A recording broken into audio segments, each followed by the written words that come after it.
नमस्कार, आप देख रहे हैं खबर जिंदगी। आपके साथ मैं हूं अंकुश वाजपेयी। बुलेटिन की शुरुआत करते हैं ओडिशा की खबर के साथ। ओडिशा के क्योंझर जिले से एक ऐसी खबर आई है जिसने मानवता को शर्मसार किया। एक बहन की मौत के बाद उसका भाई उसका शव लेकर बैंक पहुंचा। वजह थी बैंक वाले बहन की मौत का सर्टिफिकेट मांग रहे थे जो कि उसके पास नहीं था। ओडिशा के क्योंझर जिले से मानवता को शर्मसार करने वाली खबर आई। यहां एक अविवाहिता की मौत हुई जिसके बाद उसका भाई उसका बैंक अकाउंट बंद करने पहुंचा, लेकिन बैंक वालों ने हद ही कर दी। कहा बच्चे या पति को ही पैसा मिलेगा। अब उन्हें कौन समझाए, बहन अविवाहिता थी। ओडिशा के क्योंझर जिले से आई खबर मानवता के माथे पर एक कलंक है। जरा उस भाई की बेबसी की कल्पना कीजिए जो अपनी बहन की मौत के गम में डूबा था, लेकिन व्यवस्था की पत्थर दिली ने उसे उस हद तक तोड़ दिया जिसकी कोई कल्पना भी नहीं कर सकता। मल्लीपोसी के एक ग्रामीण बैंक में जब वो शख्स अपनी अविवाहिता बहन के शव को एक बोरी में भरकर पहुंचा तो वहां मौजूद हर शख्स की रूह कांप गई। उस बोरी से रिश्ता दर्द और आंशिक रूप से क्षत विक्षिप्त हो चुका वो शरीर चीख चीख कर हमारे सिस्टम की संवेदनहीनता की कहानी बयां कर रहा था। बैंक के उन कागजी नियमों ने एक मजबूर भाई को इतना लाचार कर दिया, उसे अपनी बहन की गरिमा को दांव पर लगाना पड़ा। बैंक अधिकारियों का यह कहना है पैसे तभी मिलेंगे जब पति या बच्चे आएंगे, जबकि वो बहन अविवाहित थी। प्रशासनिक अंधेपन की पराकाष्ठा ये है। यह सिर्फ एक घटना नहीं बल्कि हमारे समाज और संवेदनाओं की सामूहिक मृत्यु का प्रमाण है।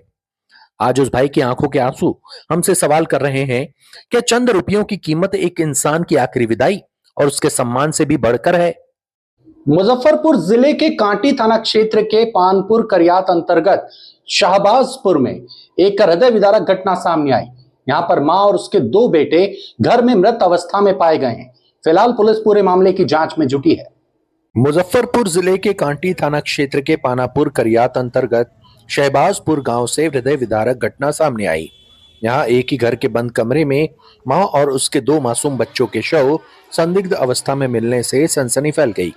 मृतकों की पहचान रीता देवी, उनकी 2 वर्षीय बेटी वैष्णवी और मात्र 3 महीने के बेटे कन्हैया के रूप में हुई है।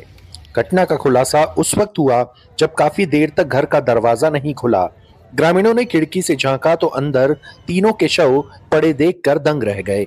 सूचना मिलते ही पुलिस ने मौके पर पहुंचकर शवों को कब्जे में लिया और पोस्टमार्टम के लिए भेज दिया है। फिलहाल पुलिस हत्या और आत्महत्या दोनों पहलुओं पर गंभीरता से जांच कर रही है। पोस्टमार्टम रिपोर्ट आने के बाद ही मौत की असली वजह साफ हो पाएगी। हम लोग काम करते हैं हलवाई के, हम लोग साइड पर से कल 9 बजे आए, साइड पर से काम करके गांव में बाराती था दोस्त के स्टाफ के भाई के, हम उसी में दोनों भाई चल गए बाराती। हम लोग को अच्छा से खा पी के, उससे पहले हमको कल दिन में धमकी दिया शिवदयाल पासवान के बेटी, दामाद, पत्नी होकर सब और मुन्ना सा के चारों बेटा मिलके हमको धमकी दिया कि तोर खानदान उपटा देबो। हमको नहीं समझ में आया भैया। हम आए घर तैयार उवार हो के हम दोनों भाई बाराती चल गए। आते हैं बोरवा में तो देखते हैं कि सब गेट बंद है बाहर से। कोई फसरी लगाएगा भैया तो भीतर से कैसे गेट बंद हो जाएगा? मेरा पूरा गेट बंद है, बाहर से बंद था। आप क्या बजे आए बाराती? हम लगभग 3 साढ़े 3 में आए हैं। क्या नाम था पत्नी का? रीता कुमारी। बहुआ का रुद्र था, एक वैष्णवी थी। ओ क्या बोलते हैं, मेरा सारा जगह जमीन बेच दिया, फिर भी हम लोग को क्या बोले, पर्दार है और एगो गांव के पासवान है, ओकर बेटी है, हमारे चचवा के बेटा से बियाह कैले है। पूरा मिल के हमको दुर्गा पूजा में भी हमको जान से मारने के लिए आया हुआ था लगभग 100 आदमी। यहाँ चौक पर के गाँव आदमी सभी जानता है। कैसे देखे हैं तक किस स्थिति में था लाश? रस्सी गर्दन में लगैले सबके, एक गो रस्सी में ऐसे था तीनों। कांटी थाना क्षेत्र में मधुबन जगदीश गांव है और इस गांव के निवासी हैं संतोष शाह जी। तो संतोष शाह जी की पत्नी और इनके 2 छोटे बच्चे संतोष शाह रात में काम करने गए थे और जब तड़के सुबह ये करीब घर आए हैं तो इन्होंने अपनी पत्नी और 2 छोटे बच्चे को मृत पाया और तब इन्होंने घर के सभी लोगों को बताया। तो ये घटना जिस तरह से उन्होंने आरोप लगाया है, अभी फर्द बयान लिया जा रहा है। इन्होंने बताया है कि हमारा चचेरे जो इनके हैं, बगल में ही घर है, पड़ोस में ही, उनसे इनका ज़मीन का विवाद बंटवारा वगैरह सूट भी चल रहा है, विवाद चल रहा था और उन लोगों के द्वारा बराबर धमकी भी दी जा रही थी। तो उन्होंने आरोप लगाया है कि इन सबों के द्वारा ही मिल करके मेरी पत्नी और जो छोटे बच्चे हैं, एक करीब लगभग 2 साल की और एक करीब 3-4 महीने का बता रहे हैं, उनकी हत्या कर दिया गया है। फैसल की टीम को यहाँ बुलाया गया है, माइन्यूटली जो है सब घटनास्थल का अवलोकन कर उनके द्वारा साक्ष्य संकलन किया गया है। घटनास्थल पे रस्सी का टुकड़ा भी एक बरामद हुआ है, जिससे भी फैसल को भेजा जाएगा और इस संदर्भ में मंतव्य प्राप्त किया जाएगा। डेड बॉडी को देखने पर ऐसा लग रहा है कि उनके गले में रस्सी का निशान है, मृतिका के गले में, और जो 2 साल की बच्ची है लगभग उनके गले में भी निशान दिख रहा है। तो पोस्टमार्टम के लिए इंक्वेस्ट कराकर डेड बॉडी को भेजा जा रहा है। जिन पे आरोप लगाया गया है उसमें से कुछ लोगों को डिटेन भी किया गया है, उनसे पूछताछ की जा रही है। आम आदमी पार्टी के विधायक चैतार वसावा को एक पीड़ित परिवार के बीच नेतागिरी दिखाना महंगा पड़ा। एक युवक ने उन पर थप्पड़ जड़ा, लेकिन शुरुआत विधायक ने की थी। ये चर्चा का विषय बना हुआ है। आम आदमी पार्टी के विधायक चैतार वसावा को एक पीड़ित परिवार के बीच नेतागिरी दिखाना उस वक्त महंगा पड़ा जब एक युवक ने उन्हें सरेआम थप्पड़ जड़ दिया। मामला एक कंपनी में आग लगने से हुई राकेश वसावा की मौत से जुड़ा है। बताया जा रहा है पीड़ित परिवार और कंपनी के बीच मुआवजे को लेकर शांतिपूर्ण बातचीत चल रही थी।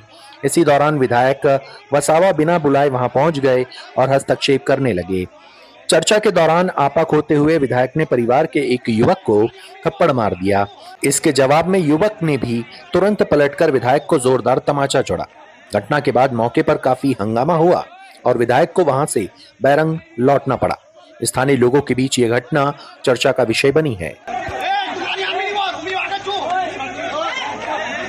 और महाराष्ट्र के बीड जिले में एक मंदिर जा रहे मराठा परिवार पर भीड़ ने हमला किया है, जिसके चलते वहां पर अफरा तफरी का माहौल मचा।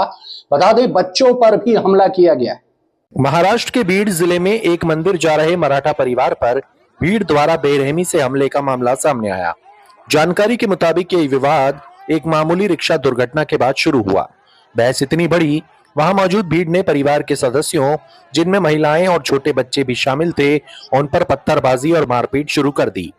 पीड़ित परिवार का आरोप है हमला जानलेवा था और उनकी गाड़ी को भी बुरी तरह क्षतिग्रस्त कर दिया गया। सूचना मिलते ही पुलिस ने त्वरित कार्रवाई करते हुए दंगा और हत्या के प्रयास की धाराओं में प्राथमिकी दर्ज की है। सीसीटीवी फुटेज के आधार पर कुछ संदिग्धों को हिरासत में लिया गया। प्रशासन ने इलाके में शांति बनाए रखने की अपील की और स्थिति फिलहाल नियंत्रण में है। और उत्तर प्रदेश के प्रतापगढ़ जिले के मणिकपुर थाना क्षेत्र में मानवता को शर्मसार करने वाली घटना हुई। यहां पर एक 19 वर्षीय छात्रा की कथित तौर पर सामूहिक दुष्कर्म के बाद हत्या कर दी गई। इसके बाद पुलिस को सूचना दी गई। पुलिस पूरे मामले की जांच में जुटी है। उत्तर प्रदेश के प्रतापगढ़ जिले के मानिकपुर थाना क्षेत्र में मानवता को शर्मसार करने वाली घटना सामने आई। यहां इंटरमीडिएट की एक 19 वर्षीय छात्रा की कथित तौर पर सामूहिक दुष्कर्म के बाद बेरहमी से हत्या कर दी गई। 26 अप्रैल की रात छात्रा अपने घर के बरामदे में सो रही थी, जहां से अज्ञात बदमाशों ने उसे अगवा कर लिया। अगले दिन सुबह छात्रा का शव घर से कुछ दूरी पर एक आम के बाग में पेड़ से लटका मिला। घटनास्थल की स्थिति अत्यंत भयावह थी। शव से कुछ दूरी पर मृतका के वस्त्र और चप्पलें बिखरी मिली। शरीर पर मौजूद चोटों और दांत से काटने के निशानों ने दरिंदगी की पुष्टि की है। परिजनों ने सामूहिक दुष्कर्म के बाद हत्या का आरोप लगाया। पुलिस ने मुस्तैदी दिखाते हुए एक संदिग्ध को हिरासत में लिया है। और उत्तर प्रदेश जिले के राजा का रामपुर थाना क्षेत्र के गांव लोहारगढ़ी में एक दावत के दौरान खौफनाक वारदात हुई। यहां पर एक 23 वर्षीय युवक को जमकर पीटा गया। पुलिस पूरे मामले की जांच कर रही है और घायल का अस्पताल में इलाज जारी है। उत्तर प्रदेश के राजा का रामपुर थाना क्षेत्र के गांव लोहारीगढ़ी में एक दावत के दौरान खौफनाक वारदात सामने आई। जैथरा थाना क्षेत्र के ग्राम लखनपुरा निवासी 23 वर्षीय अखिलेश, जो एक समारोह में शामिल होने गया था, उस पर अज्ञात हमलावरों ने अचानक घेराबंदी कर चाकुओं से ताबड़तोड़ हमला कर दिया। इस जानलेवा हमले से कार्यक्रम स्थल पर हड़कंप मच गया। सूचना मिलते ही पुलिस मौके पर पहुंची और लहूलुहान अवस्था में अखिलेश को तत्काल मेडिकल कॉलेज में भर्ती कराया गया, जहां उसकी हालत गंभीर बनी है। हमले के पीछे के कारणों का अभी तक खुलासा नहीं हुआ है। पुलिस ने अज्ञात हमलावरों के खिलाफ मामला दर्ज कर जांच शुरू कर दी है। क्या नाम है आपका? जी आशीष। आशीष। पिताजी का नाम? कालीचरण। कहाँ के रहने वाले हो आप? थाना कौन सा लगता है? आपके कौन है जिनके चाकू लगे हैं? हमारा भतीजा। भतीजे हैं। तो क्या क्या घटना हुई, कहाँ पे हुई है ये? जी सर, ये नंगला नवजा द्वारे की गली के बीच में हुई है। कौन सा थाना लगता है वो? नहीं, जहाँ घटना हुई है वो थाना कौन सा लगता है? वो राजा करामपुर। राजा करामपुर। तो कौन लोग थे जिन्होंने चाकू? जानते थे इन लोगों को? ये नहीं जानते, पर मैं जानता था उनको। उनको जानते हो? तो क्या कोई विवाद क्या रहा है जो इतनी बड़ी घटना? कोई नहीं सर। फिर घटना कैसे हुई है? इनका घटना ऐसे ही आपस में इनको घेर लिया, एक लड़का दूसरा था, उसके चक्कर में इसको जाता। तो उसकी तो कोई रंजिश नहीं थी? कोई रंजिश नहीं थी। नहीं, दूसरा जो लड़का था उसकी रंजिश तो नहीं उसकी थी? भी नहीं थी। एक और था लड़का। 3 लड़के वो थे? साथ में नहीं था फिलहाल में। अच्छा, वो फिलहाल में साथ नहीं थे। सूचना दी आपने पुलिस को? जी। तो फिलहाल इस बुलेटिन में इतना ही। ताजा खबरों के लिए आप देखते रहिए खबर जिंदगी, साथ ही साथ आपके अपने चैनल खबर जिंदगी को ज्यादा से ज्यादा सब्सक्राइब करें। नमस्कार।